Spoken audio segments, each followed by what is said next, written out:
Здравейте!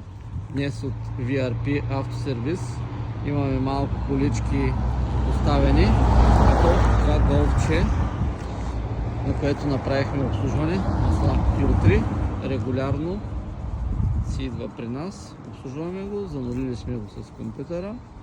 Малко ще ви покажем и другите колички. Следващия автомобил за обслужване на двигател и скоростна кутия е този Мини Купър.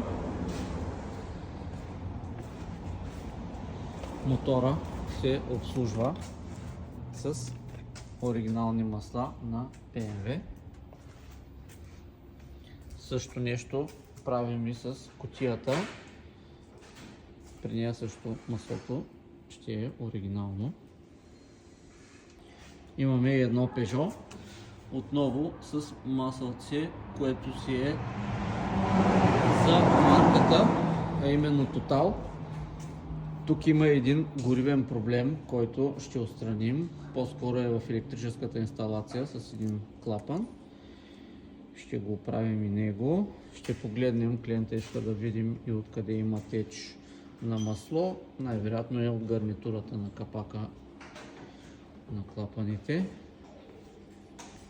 А тук колегата също сменя масла и филтри на този бус, заедно с пирачна течност.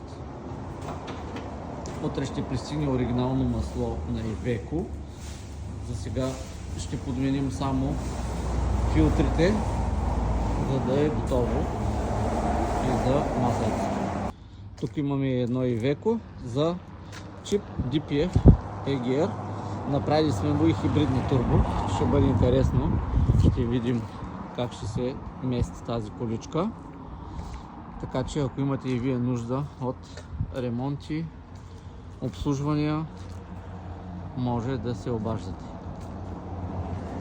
Чао и успех от нас!